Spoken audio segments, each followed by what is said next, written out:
Sir, live.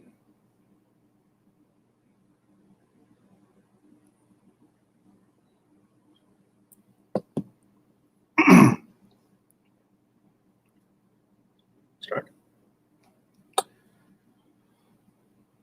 Good morning to one and all. This is Dr. Nilanjan Mukherjee, and it is my privilege to welcome you all today to this most relevant webinar on jobs for the next 5 years.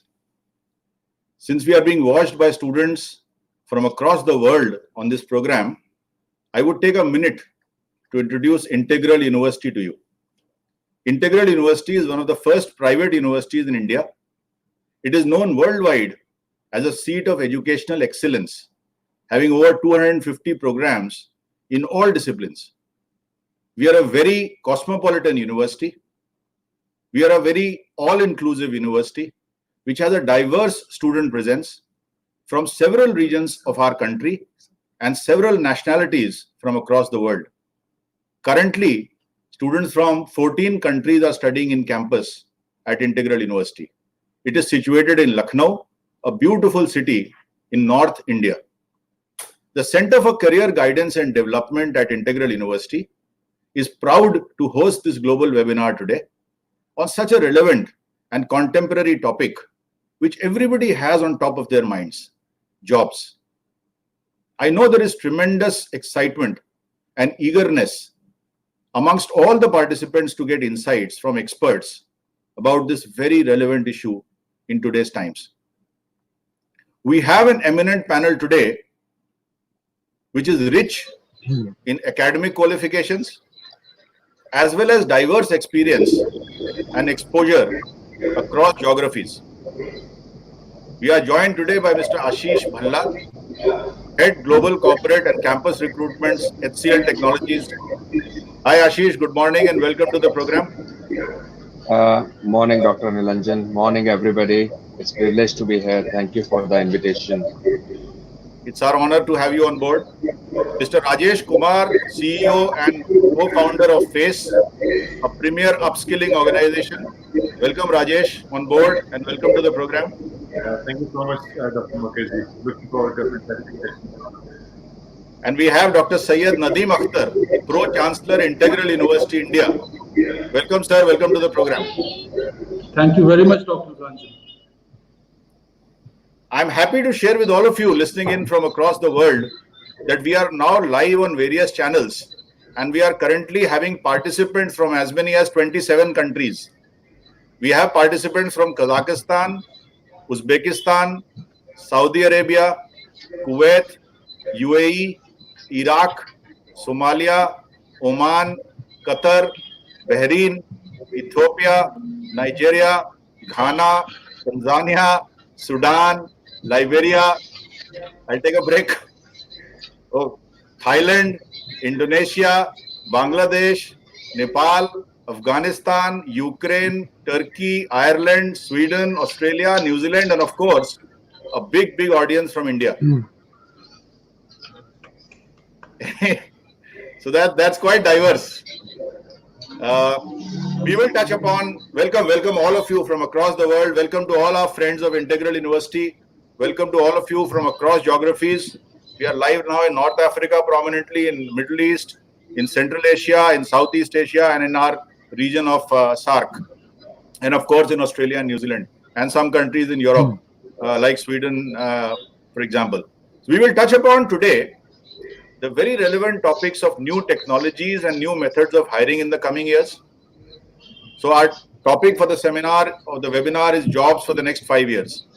We will also touch upon the very important topic of what students should do, what skills they should acquire to succeed in this environment. And again, the most important topic of what a university will do, what role will a university play in this transition. To introduce our first panelist today, Mr. Ashish Bhalla. Ashish is a versatile HR professional with 15 years plus multi-dimensional background in HR, operations, management of projects, workforce planning, transitions and recruitment across India, the UK and the US. He is currently heading global corporate recruitments and campus hiring at HCL Technologies. He's an expert in talent acquisition.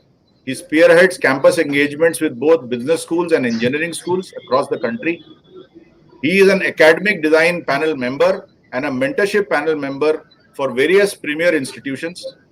An IMT Ghaziabad alumnus, Ashish is an avid speaker at various national and international forums on talent acquisition and campus engagements. He is joining this session live from New Delhi.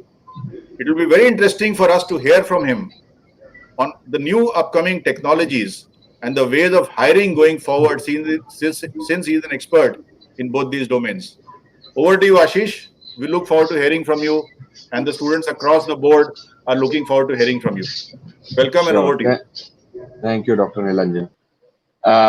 So thank you for the detailed background of myself. It's always pleasure to share views, share thoughts with next gen or future leaders of our industry. Um, so it's always interesting to connect with them, and it's a pleasure to share my views, and if any way if I can be help to them. So coming back to the topic, yes, very interesting topic these days, and believe me, every second or third day I'm in a webinar or the other, and everywhere the topic remains the same. That one is that how COVID has impacted the changes, how COVID has impacted the outlook of the organization, how students should get ready to be able to get good placement this year with COVID situation, how organizations are looking at, how business is going to look at, what transformation is going to happen in terms of jobs, in terms of assessments. So it's a very hot topic these days, and I'm happy to share my views. So no doubt about it that COVID has done a big impact. Now the outcome of that impact is still to be seen because it's few months. So all big organization, all big clients, they they have that much of big pocket to survive for a few months. Now it depends how much time it's going to take to revive and which all industry will revive faster. Like there are industry we know like say aviation industry, hospitality industry, leisure, sports. So all these are going to take a while to get back to the same speed which were they were pre-COVID, and and obviously for IT companies, if IT company is majorly dependent on such industries, that portfolio is not diverse enough, and the dependency on the revenues or the business is much on these type of industries, so in fact they will see higher. But if big organization and almost big IT companies, they follow a diverse portfolio, and that is where they will be able to sustain. Uh, while there are few areas which COVID has actually given a different scale up, so government is investing a lot in healthcare these days. So life sciences and healthcare is a vertical which is picking up now. So which is very important. Digitalization across is going to pick up very fast because such lockdown is was never planned, never thought that such a mass scale lockdown will happen across cities, across countries. It's nobody planned that. Every company, everybody will look at business continuity planning basis. Okay, one city shuts down for some reason, then we move to the other city. The example, there were Chennai floods, so we were able to move, run business from Bangalore and Hyderabad. But no company would have thought of that level of backup plan to take care of such a mass scale pandemic. Uh, so yes, digitalization is very important. Uh, earlier days, having a data connection on phone, to some extent, it was looked at maybe a leisure activity or maybe a bit of a not really a need, but today it has become a need for everybody. It's essential because you can't go out. It's a lockdown. So if you have to continue paying bills or ordering food, ordering groceries, right? So all this move to online. Um, so that is where digital transformation is going to have more and more investments coming in from all the countries, all organizations, all sectors. Uh, and as I said, healthcare is going to pick up. Also, with so much of remote working, like with lockdown situation, all big organizations they have moved to remote working. So that makes it that the risk of cyber attacks has also increased. So that is where lot of investment will start going into cyber security because people are on personal broadband, personal internet. So that is where it will start picking up. In terms of recruiting, now in terms of recruiting, the way recruitment will change this year. One is the recruitment model, right? Like this webinar. Uh, I remember last year, all these things I was doing in person, addressing people in big auditoriums in different colleges, and this time I'm doing all webinars. While it is giving that flex to everybody to join from home, and it's a technology flexibility that has been that is helping. But on the other side, it has a flip side of not able to create that level of real time human connect and maybe more of an interactive session. Um, so but yes, that is how it has evolved, and most of the companies have moved to work from home. My team, my HCL moved work from home in early March itself, right? So now the way of connectivity with people is only through Teams meeting, video calls, and we ensure that we do video calls to keep that connected with people. So this shows that with this COVID impact, one thing is going to change for sure is the way we communicate. So that level of interaction is very, very important. So the communication model uh, is going to change. The interviews, even my team is hiring today also. And the way we do interview is we do interview over video calls. So that level of competency or that level of behavioral improvement is required. Personality development is required in the students to be um, able to clear interview over video calls. That level of confidence, it's a different way when you do give interview over video call. The professionalism that you have to maintain. Very simple thing. If there's a video call scheduled with a candidate and candidate doesn't is not able to even design or plan that where he's going to sit, it should not have too much of distractions, right? It should be a quiet place. It should be the person still should be well dressed the way he's planned to go for a regular interview. And the communication needs to be very, very precise because on video call, there are chances that either side might lose interest very fast. So that level of behavioral competency needs to be built up. The professionalism. So students are at home right now. I'm giving students example because obviously you will be able to correlate much, much faster. Just see if you are not at home at this point in time and you are in college. You have a fixed routine, fixed time of classes. You know that your day start at this time, your day ends at this time. There are activities that you're going to do. There is lab time, library, uh, and some fun time. Are you able to follow the same routine while sitting at home? Are you able to maintain that level of discipline?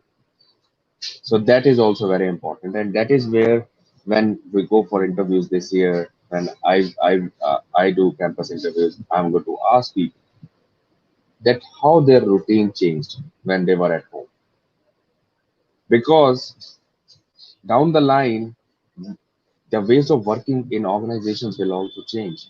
There will be part of working from home, and if that self discipline is not there, then you will start failing in your deliverables.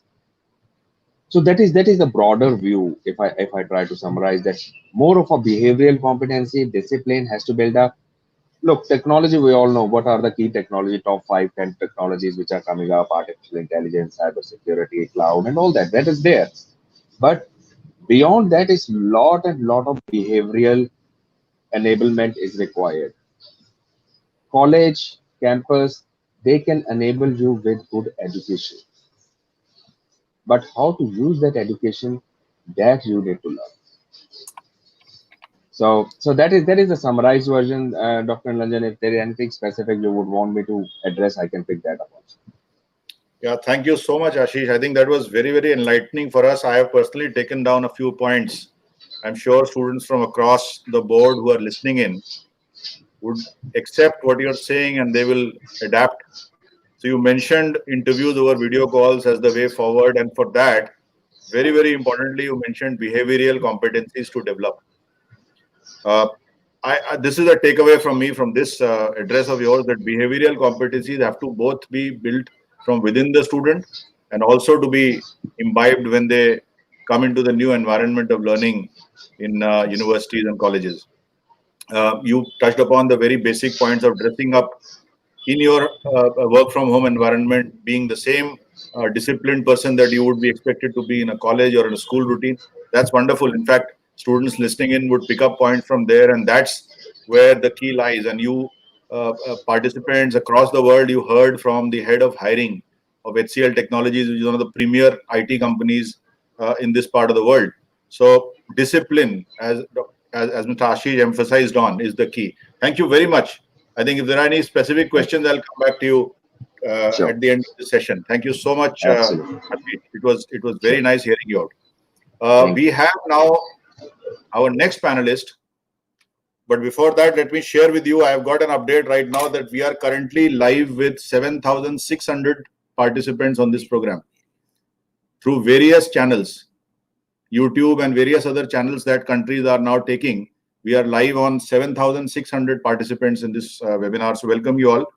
Our next panelist is Mr. Rajesh Kumar. He's the co-founder and CEO of FACE, which is a premier upskilling organization. Rajesh is an edtech entrepreneur. He has co-founded FACE, India's largest skill development enterprise, which upskills more than 1 million students every year on their journey toward their first job. He is an alumnus of IIM, Indian Institute of Management, Kozhikode, and he's joining this program from Coimbatore in Tamil Nadu. Welcome, Rajesh, and we would like to hear from you your views on skills required for new age jobs, since you are an expert in skilling students, particularly the new entrants into the industry.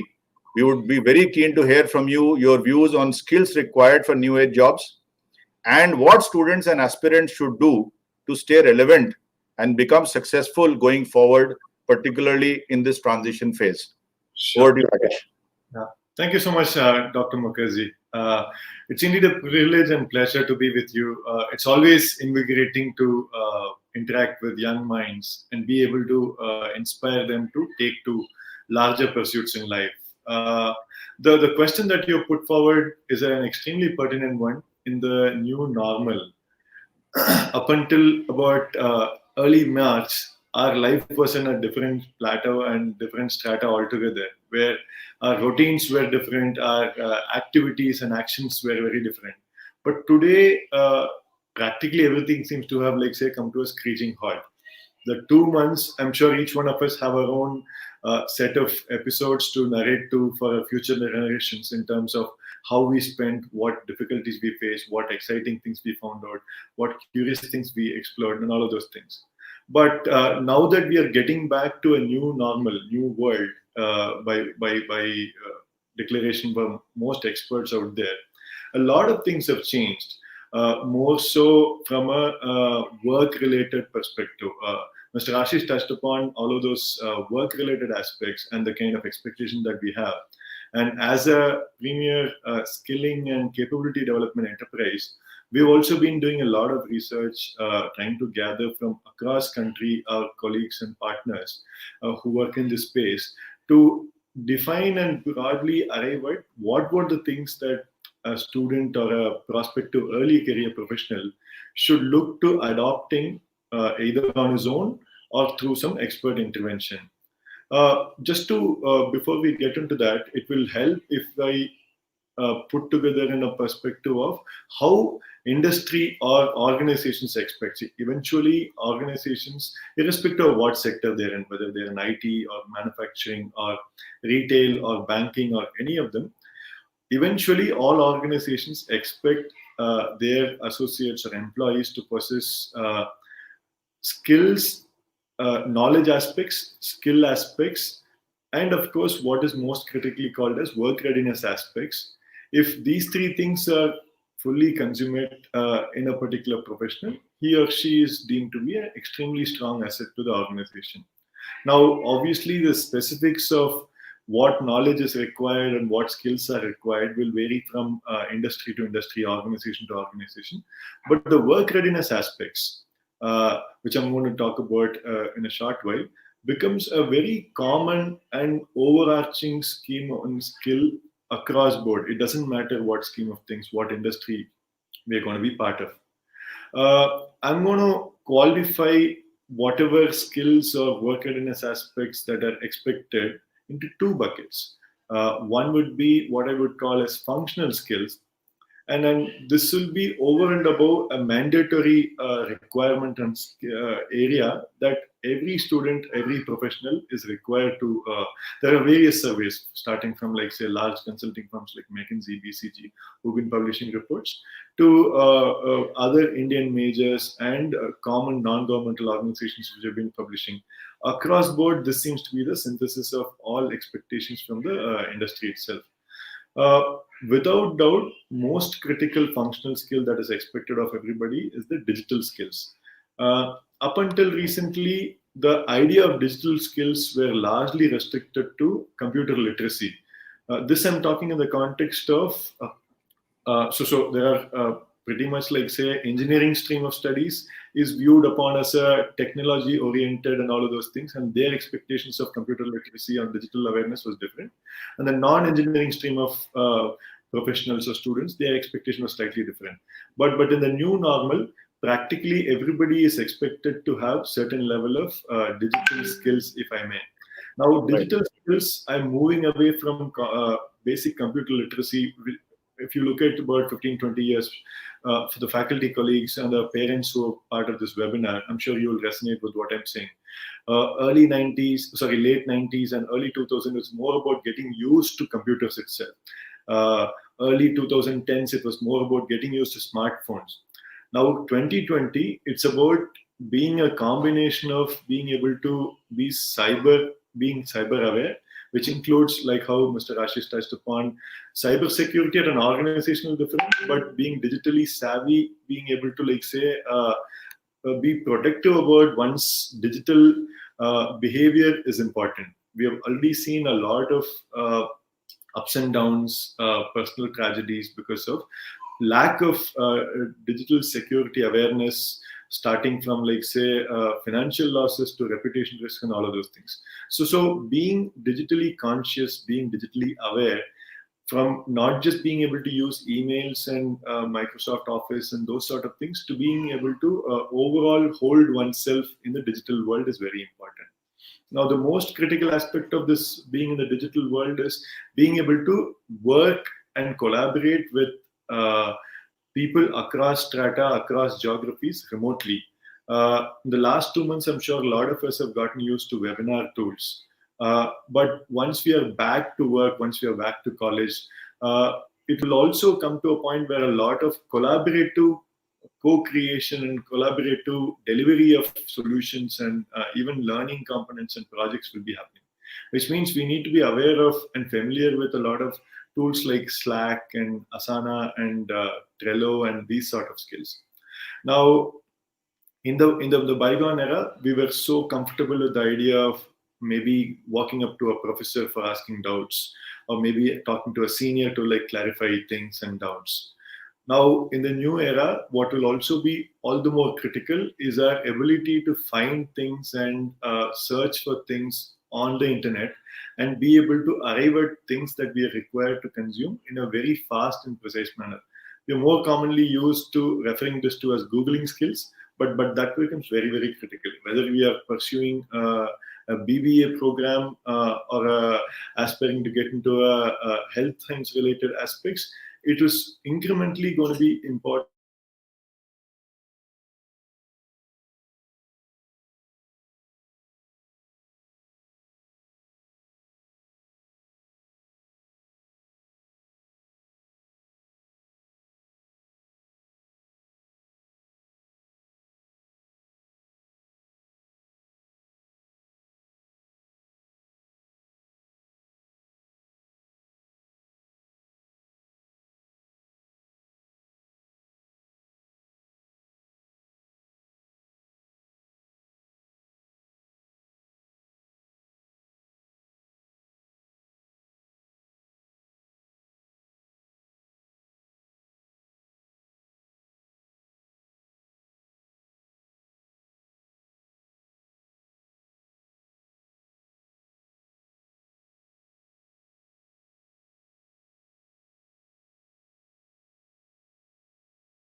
Okay, so he touched upon this very interesting topic of Googling skills. Googling skills, as we knew, was the ability to search, but he's added another dimension saying ability to search fast. So that is very important. Digital literacy, both our eminent panelists so far very clearly said, digital literacy is the way to go. And we all understand that, we appreciate that. Which brings us to our next panelist for the day, our final panelist, Dr. Syed Nadeem Akhtar, Pro-Chancellor, Integral University, Lucknow, India. Dr. Syed Nadeem Akhtar is the Pro-Chancellor of Integral University. He is a Fulbright Nehru Fellow and holds his UG, PG and doctorate degree from Indian Institute of Technology, Kanpur.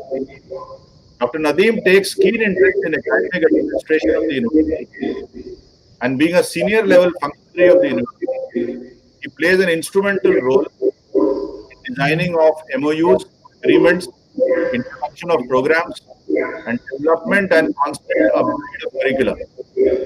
I would request Dr. Nadeem to share his views with us on the very, very important and relevant topic of the role of a university in this transition. We would like to hear from him his views as to what a higher educational institution will adapt and bring to the table for the students across the country, across the world in our case. Over to Dr. Nadeem. A very good morning to all viewers. Thank you, Dr. Nilanjan, for organizing this discussion. In fact, I would have loved to hear Rajesh for a bit more. I guess there was some problem because of which we could not continue to get his ideas. If there is a chance, maybe we can have him back again. Prior to sharing my views on the role of universities in making these students ready for the jobs for the next 5 years, I would like to mention that the topic for the discussion today is not related to the rush for online education and related technologies in the post-COVID-19 world. In my opinion, online education is not going to replace classrooms anytime soon, just like electric vehicles are not replacing the fuel-driven cars anytime soon. So what will technology do then? I believe it will enhance and complement the classroom learning. The topic is, in fact, as relevant today as it was 100 years ago, but it is far more important and urgent today because of three reasons. One is that universities are operating in an increasingly competitive environment. The second is that the fast-paced evolution of applied technologies. And thirdly is the evolving aspirations and expectations of students.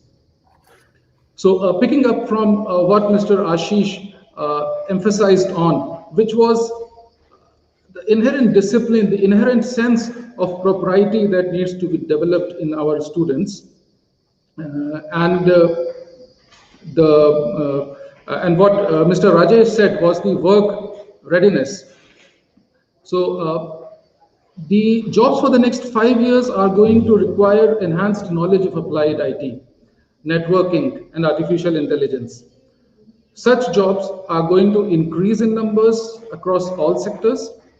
The jobs that are to remain relatively unchanged are those at the very top and the very bottom of an organizational structure. So unless we are the CMDs of such organizations, or unless we are shop floor workers, I think this issue of being ready for the new world is poised to affect our lives significantly in the near future. So while I would like to come to the role of universities, I have a few aspects to highlight. You see, historically and until today, universities have been centers of learning. At the end of the 19th century, the universities realized that the world had begun to get industrialized. So they transformed themselves and restructured their education. We have inherited that model of higher education, which is to visit campuses and to get degrees. That's how we pursue education. That's the linear approach to education that we are following. So education is a single stage in life. And once we cross that stage, we are not really expected to go back and revisit it. Now that has to change. This approach has to be, reinvented, which is very, very important, and it's not going to be easy. It has been developed over the last, so many hundreds of years. So some universities are taking this initiative, and in India, Integral is high up there amongst them. So presently, what is important is not that the world is getting industrialized, but the world is getting more and more connected and more digital. So if I may substitute IT and algorithms and artificial intelligence for digitalization, then these are becoming all pervasive. A different sort of industrialization, which is digitalization in this century, is the first aspect that I wish to highlight.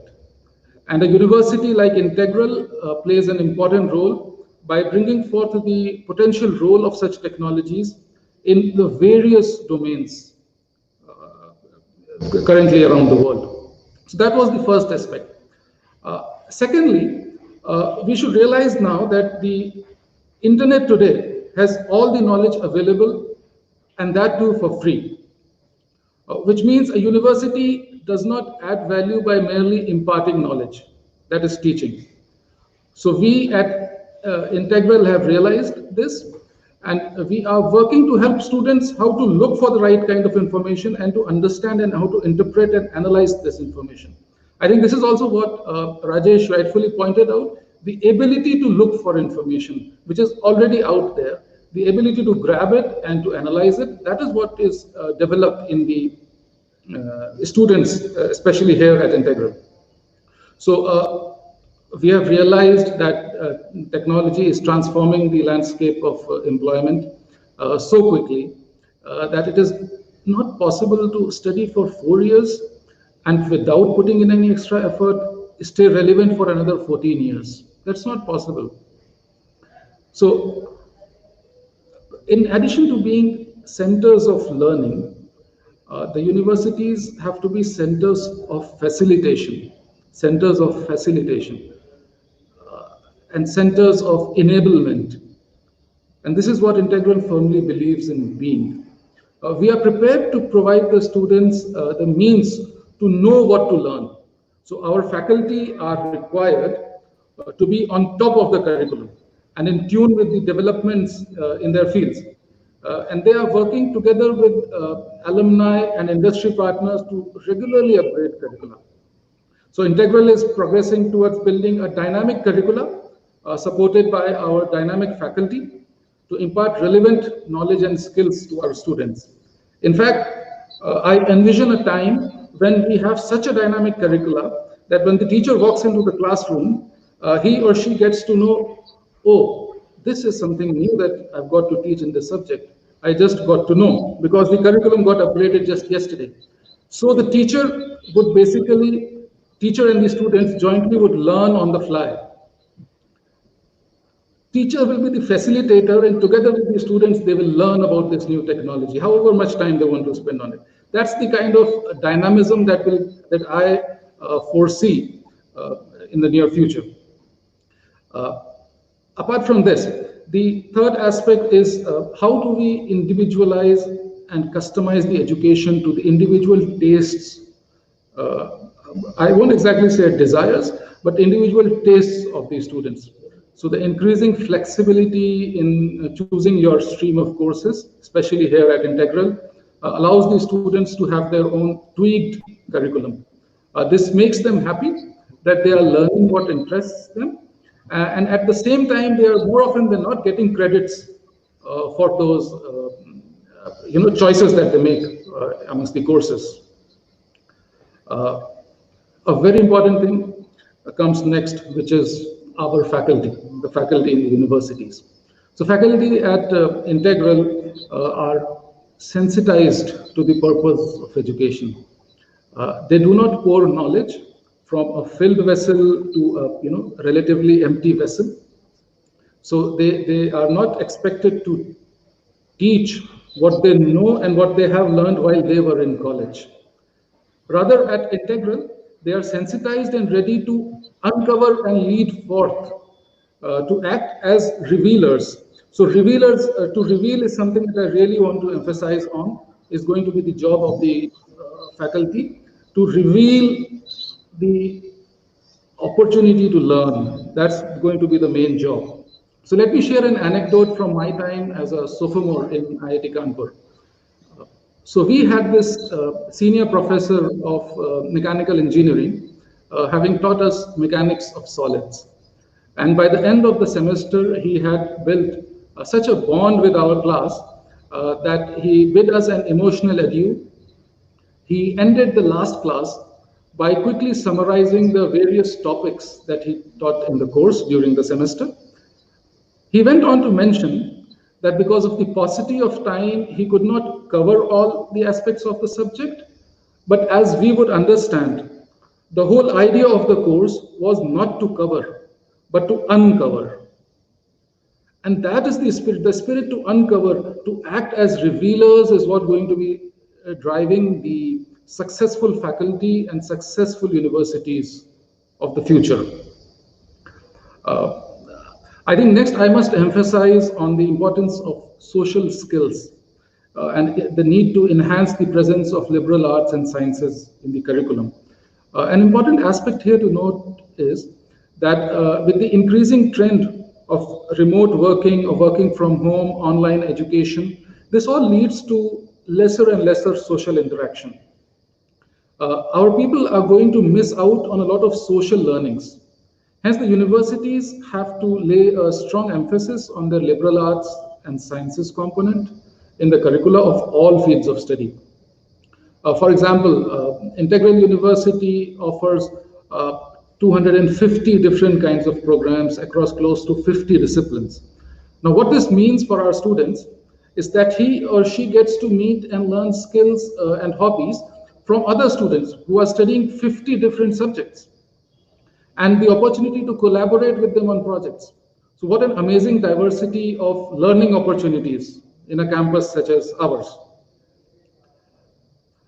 Before I go to my most important aspect, let me touch on the importance of universities also acting as centers of continuing education. And this comes from the fact of the need for our alumni to continuously evolve themselves, to reskill themselves. Many people are coming back to the universities and wanting to know if we can help them in unlearning and relearning. And that is where integral alumni connect becomes important. Our alumni were students on campus once, and we are ready with programs that will make them feel part of integral again. So the alumni benefit to study and learn a skill or a course here at nominal or rather negligible cost provides us a firm footing in this continuing education. And I would like to close my address by mentioning the most important of our stakeholders, the most important of our stakeholders. I guess you guessed it right, students. Because our faculty have moved from being merely teachers to advisors, to counselors, or rather revealers, are our students ready for this? Let's understand this. The mindset of the students has been shaped over 11 or 12 years of school education. And that mindset is that they pay the fees to the school to learn and to get certificates. So the teacher should teach everything that is prescribed and the student would learn. But this is not how it will work now. What is prescribed is changing so dramatically and so drastically that it is not possible to teach everything within these 3 or 4 years of formal higher education. Hence, the expectations of students and the expectations from students have to evolve. The students have to come to universities to first get to know what to learn, and then to learn it through facilitation by their teachers. I can explain this by an analogy of a gymnasium. So our fees paid to the gymnasium gives us 3 things: an entry card, the access to the equipments, and the guidance on exercises and diets. Now let me ask this question to thousands of people watching us from so many countries, basically all around the world. Does the fees that we pay to the gymnasium, does it give us muscles? Does it give us strength? It doesn't, and you can't complain. The most expensive of gymnasiums are useless unless we sweat it out, unless we work on ourselves. That is how I envision college education, university education evolving into, what it will evolve into. So similarly, the students, in addition to learning in the classrooms, have to be thirsty, not really for muscles or strength, but thirsty for knowledge, thirsty for what next to learn. That will build their mental muscles. And irrespective of their specialization, they have to be IT savvy, irrespective of their specialization. Mind you, Internet of Things, artificial intelligence, and blockchain are going to impact every domain of work, right from agriculture to law, architecture to medicine, mobility to design, everything. And we better be prepared for that world. Several students, for example, from Ethiopia are showing interest in the agriculture programs at Integral because they realize that Integral provides the diversity of courses, mixing technology with agriculture, that will eventually help them back in their country. Several students from Nigeria are interested in our health programs. So isn't it wonderful that in a single campus you can learn medicine in the morning, design in the afternoon, and computers in the evening? William Gibson in 2003 wrote in The Economist that the future is already here. It's just not evenly distributed yet. Somewhere, someone is already 20 years and 50 years ahead of us. We have to keep our minds open and to look for those developments, immediately adapt and move forward. And I'm reminded of the quote from Confucius, the Chinese philosopher, who said, "Tell me and I will forget, show me and I may remember, involve me and I will understand." And I will end my address by saying that at Integral, our faculty are ready to involve students in their quest for education and for knowledge. There are a lot of ponds whose waters our students need to drink. And if we are able to show them those ponds and the way to reach those ponds, they would be able to walk to those and drink from their waters. Our goal would then be achieved. Thank you. Thank you for the excellent insight, Dr. Nadeem. We are enlightened, and I have personally taken down a couple of points that I picked up from your address. Of course, digitalization of education is the buzzword now, and all the stakeholders in this entire chain will be looking at that very seriously and very passionately, right from recruiting organizations to skilling organizations to universities such as ours. The ability to look for information, but very importantly, you said we are centers of facilitation now. And one thing that very, very clearly was mentioned was faculty to act as revealers.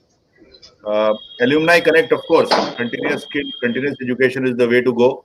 And we should, all universities should looking at continuous education programs, because no education, no amount of training can be relevant for the lifetime. The beautiful anecdote that you shared about the gymnasium will stay registered with us. In fact, I was remembering a very interesting thing that I keep hearing, that we should not worry too much about tomorrow, because it is already tomorrow in New Zealand. So my friends joining in from Australia or New Zealand, they're already into tomorrow, or they'll get into tomorrow much earlier than we will.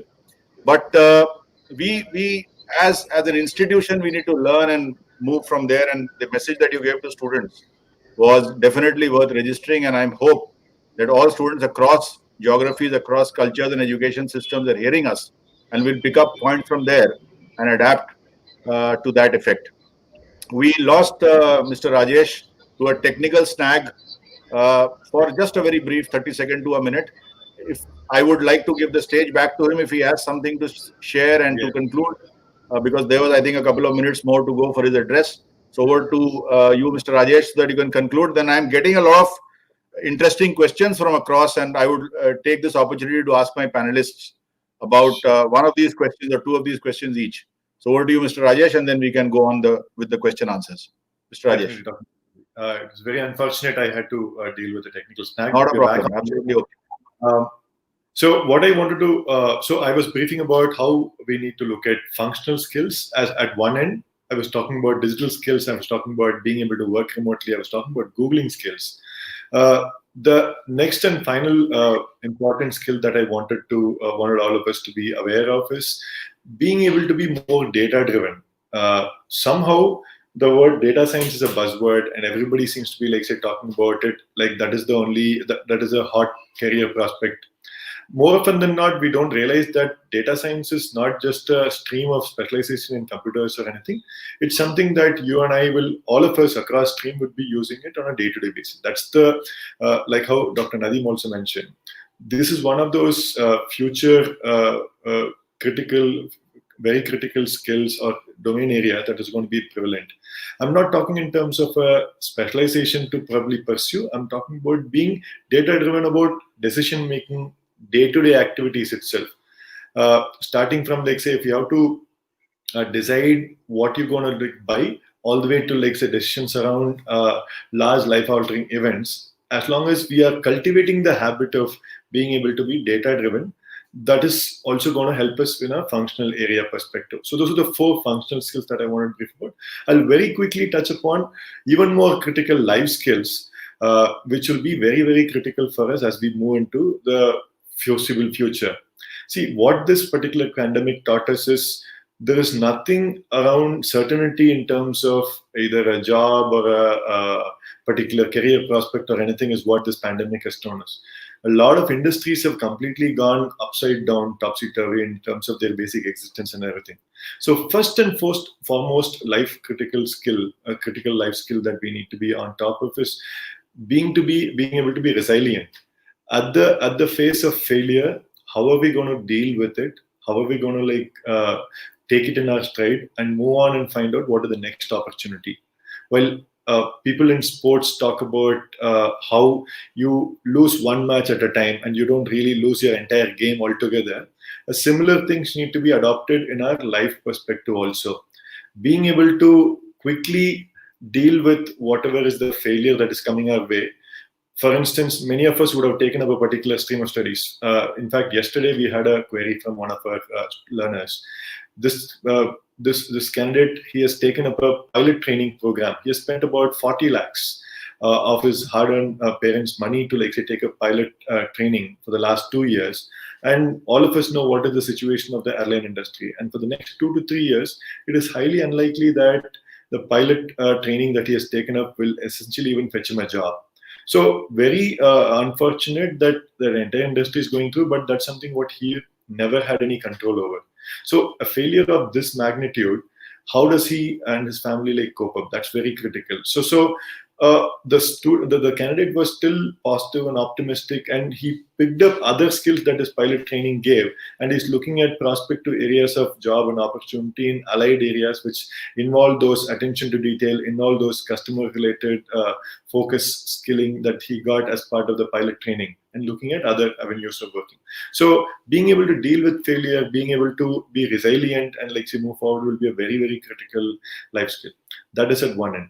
Second end would be, this has been something what we've been advocating all through, and it become all the more critical in today's situation. How do we teach ourselves to become more curious? Every organization, every recruiter out there, from whatever we have spoken and listened to from all of these senior executives, I'm sure Mr. Ashish will also agree with me when I say this, they eventually want candidates who are curious and responsible.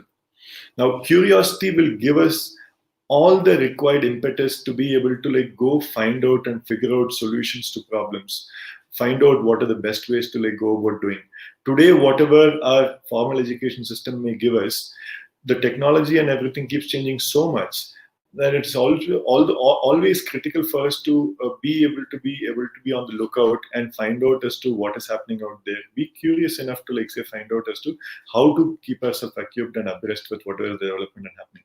So in that context, being extremely curious and cultivating the whole ability and aptitude for being curious becomes critical.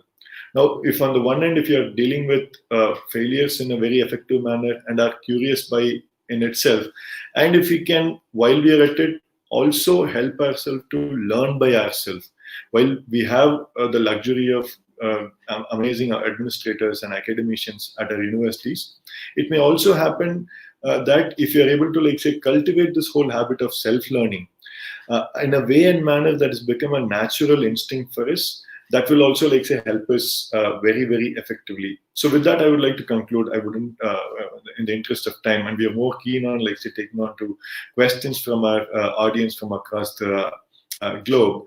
Over to you, Dr. Nilanjan. Thank you for that lovely insight and the lovely conclusion to your talk. It could happen in two parts, but that's okay. I have a couple of questions. In fact, I have a lot of questions, but I'll probably pick up questions which I'm getting in multiples, so that similar questions are coming to us again and again. So the first question goes to Mr. Ashish, wherein a couple of students asking from across geographies, what are the top 3-4 things that I should do to succeed in the online and the new hiring environment? Okay.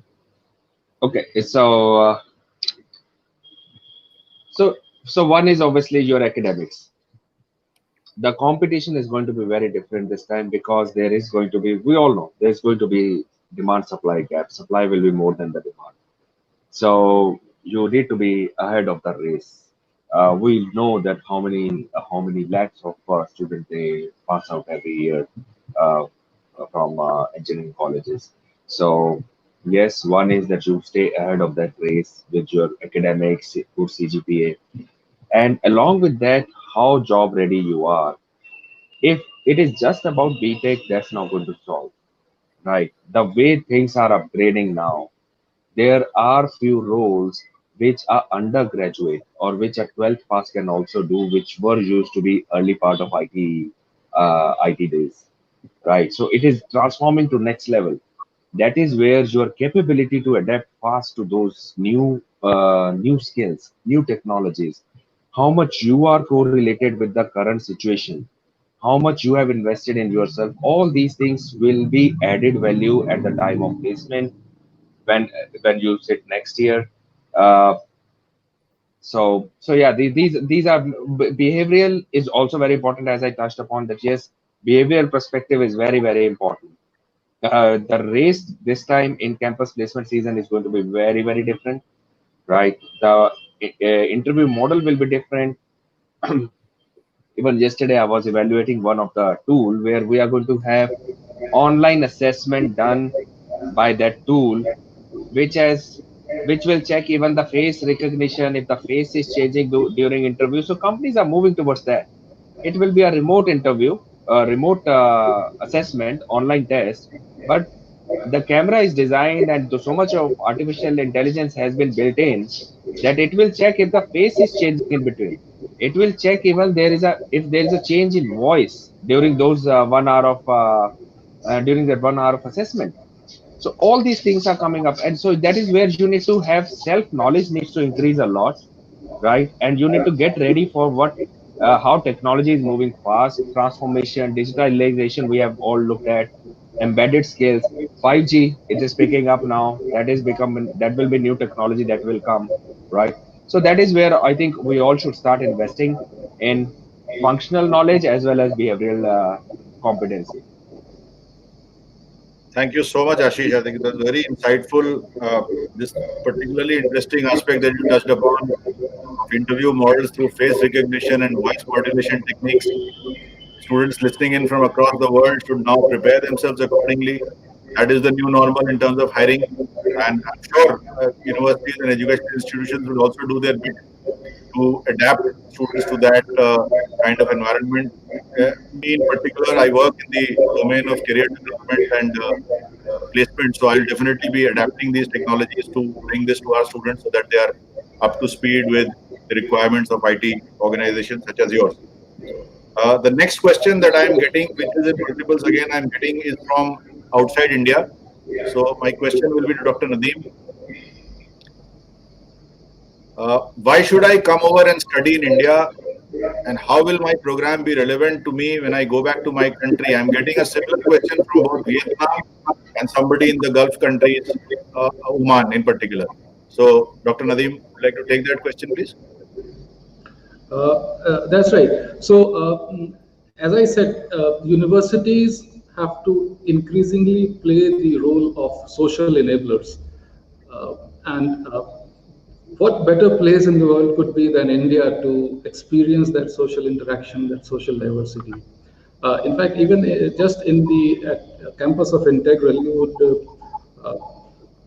if you walk in the campus, you would rub shoulders with people from 15 to 20 different nationalities at any point in time, with the vast courses on offer at Integral and other universities across the length and breadth of the country.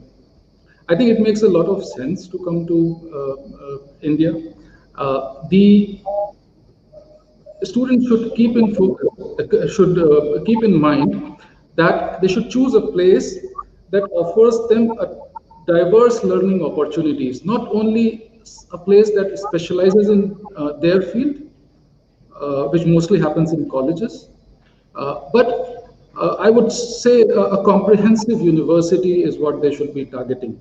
A comprehensive, modern, and agile university, which is keeping itself in tune with the times. So what that will allow the student to do is to learn how the different aspects of technology affect their domain. And very rightly pointed out by Mr. Ashish Bhalla, what graduates were doing some 20, 30, 50 years ago, the students of senior students of the schools are able to do right now. So it's very important that we understand how technology affects, how other aspects affects our profession as an agriculturist, as a law professional, as an architect, as a paramedical health staff. Those all things are very important.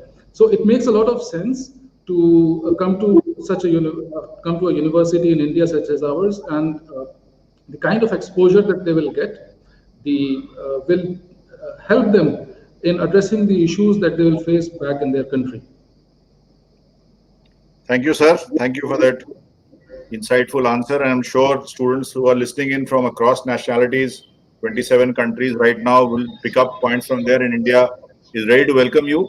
India is a very safe place. It's a very culturally diverse place. It's an all-inclusive place, and Integral in particular, Dr. Nadeem just spelled out, we are ready for this kind of transformation and to adapt you in and make you successful. My next question is for Mr. Rajesh. There are a lot of students who are asking, which the question goes like, how does my qualification stay relevant in this dynamic world over the next 10 to 15 years? So kind of partly we've answered this question in Dr. Nadeem's and your and Ashish address, but we'd still like to hear from you. What do you think on this? There are two parts to the expectations from a skill and knowledge repository perspective of every organization or every employer, every industry. Even if you're like an entrepreneur, you're always required to be on top of your game in terms of being up to speed and all of those things. One is the foundational skills, as we call it.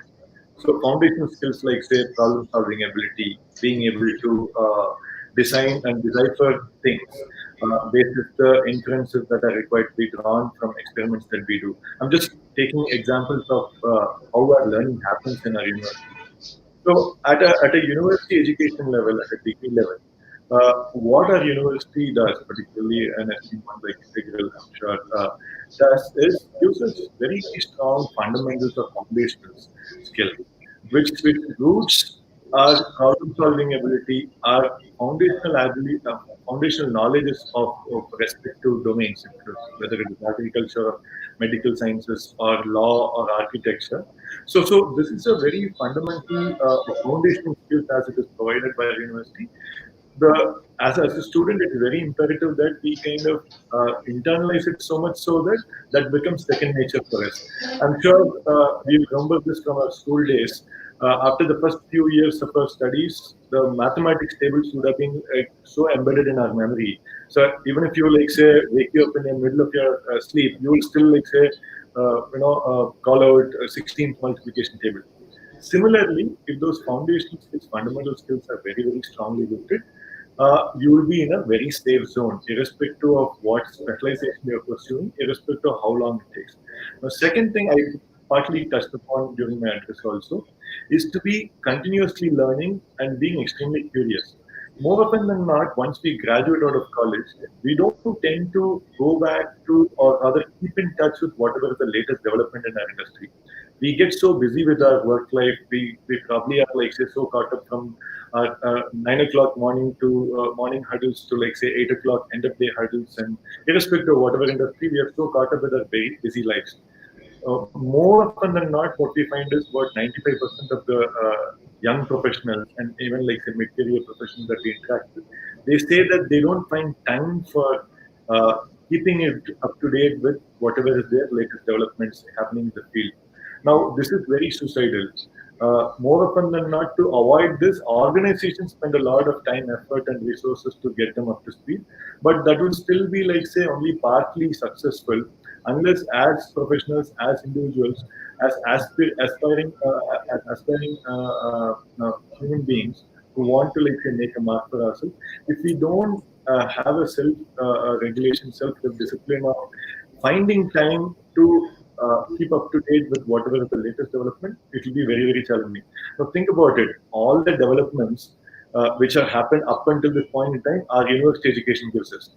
But once we are out of that whole university education system, we don't have the luxury of, like, say, a schedule from morning to evening for being imparted those skills and knowledge aspects of it. So it is our responsibility as grown-up adults to be able to, like, find time. It need not be every day 2 hours, 3 hours, but at the very least, it can be weekly 2 to 3 hours. Keeping subscribed to, like, say, the latest development journal or magazine or in that particular domain that they're working is the easiest and simplest way to do. Reading up articles on specific forums which specialize in the space specialization that we do is the other easy way of doing. Today, everybody is extremely mobile savvy for good measure. We keep getting so many links and forwards, Medium posts to other blog posts on an everyday basis. But if you can just pick up the habit of quickly skimming through and keeping on top of each of these developments, that will suffice. Just because you've been out of an academic system doesn't mean your learning should cease and stop. As long as you cultivate this habit of becoming a lifelong learner, there is absolutely no risk at all. And that, yeah, that goes my answer. Thank you, Dr. Question. Thank you, Mr. Rajesh. I think we are just about doing good on time. I have time enough for only one last question that I would take, because of course we are getting a lot of questions, and this is my message to all of you listening in from across the world, that we'll take all these questions, we'll reflect it through our experts, and we'll come back to you subsequently.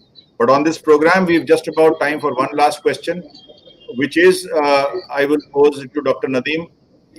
How, in this environment of restricted contact, will my BTech stay relevant? And there's in fact a more basic question which says, should I do a BTech? Should I invest that kind of amount in a BTech right now in this? And more importantly, how will it stay relevant in this environment of restricted contact? Dr. Nadeem. Well, let me first try to answer it very straight. If you want to become a doctor, don't do a BTech. So that's the answer. Now, assuming that you're asking this question, should I do a BTech or not?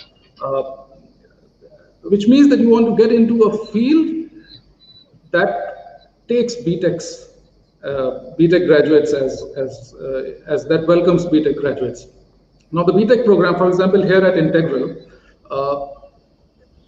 definitely teaches you technology in your chosen field, but a BTech program doesn't stop there. It actually imparts you social skills. It allows you to be in the campus, to live in the campus, to breathe in the campus. It allows you to rub shoulders with your students and peers and to grab the skill to navigate yourself in the social fabric of a campus, of a work environment. It teaches you how to dress. It teaches you how to speak. It teaches you how to present yourselves in front of a classroom or in front of a crowd that is watching you while you are strolling through the promenades of the campus. And then it gives you hands-on working experience on in your field of specialization. I mean, you would either be machining, or you would either be designing models, you would be running simulations. So it gives you the right kind of skills. I don't see any reason why one should not do a BTech if that is really relevant to the direction in which he or she wants to go. For example, here at Integral, we very much emphasize on basic skill courses. So these are not part of the curriculum. These are beyond the curriculum. And those basic skills, let me give you an example. For example, for a civil engineer, we are teaching our students how to build walls. Now, that might be surprising to hear in the age of AI, blockchain, and whatnot. But there have been occasions when these young students have tried to stack bricks in the same order, one over the other, in the same order. They don't crisscross it. Now, you can't teach that thing in the classroom unless you ask them to pick up the bricks and to lay it on top of one another, and then point out to them whether they did it right or wrong. That's the only way you can teach them. Unless they dismantle an equipment and assemble it again, they're not going to come to really understand the subject. So those are also the kind of skills that the BTech program offers, especially here at Integral. So it does make a lot of sense to pursue BTech, I would say. I'm personally, I hold a BTech degree, so one more reason to push for it. Thank you so much, Dr. Nadeem. We will go around the room with our panelists now with a final 30-second message to students listening in to you from all across the world, and then probably we'll look at concluding this session. So we'll start with Mr. Ashish. One final message that you have for students in this situation. Over to you. Absolutely. So the clear message is that jobs are there, jobs are going to stay, life will move on, we will transform. There was a time pre-IT, now then there was a recession. So things moves on, it doesn't stop. It is just how much we adjust to those situations, how much we adapt to it, how much we keep moving forward. Let's not have strong winds to push us from our path. That's the final message. And yes, stay safe, stay healthy. That is also very important. This is one big achievement anybody can have in this year. So yes, thank you very much. Thank you, Mr. Ashish. Mr. Rajesh, any Yeah, message for our students? absolutely. Just picking on what Mr. Ashish mentioned, this is going to also pass. And it's absolutely just a matter of time before we all, like, say, back on our feet. It's very important that we pick up where we left. Be more curious, be more ambitious. There's a whole world of new opportunities out there which is going to come up. It's absolutely up to us as humans, as individuals, as learners and students, lifelong learners, to make the most of it. Wishing you all the very best. I'm sure it's going to be a bright and shining day for us. Thank you, Mr. Rajesh. Dr. Nadeem, any final message for students listening to you from across the world right now? Yeah, sure. First of all, thank you for bringing us all together on this very important topic. Uh, One of the things that I would like to re-emphasize on is that gymnasium analogy, right? So let's not assume that by paying the fees and joining the gym, we will build our muscles. Let's not assume that. The other thing is curiosity, curiosity, curiosity, thirst for knowledge, thirst for education. What is it that I can learn today? How can I go home better compared to what I was when I came to the campus in the morning? That is what should drive the students. We have to take active charge of our learnings, and we are here to learn. If we learn, we benefit. If we don't learn, we lose. Other people are only slightly impacted. That's the spirit that we should see, to keep our eyes and ears open. uh, Very basic thing: how does the other person dress? Why can't I dress better? How does the other person speak? Why can't I speak better? How does he present? Why can't I present better? uh, he's in my branch, he's in my ear, he's my colleague. How does he know about this technology and I don't know? So that's the spirit that should drive us. Curiosity is one word that I would like to leave the audience with. Thank you so much, Dr. Nadeem. Thank you so much, gentlemen, for joining us and sparing time with us and giving so invaluable insights to our audience. We've had great interaction this morning. I'm sure all of us listening in from across would agree.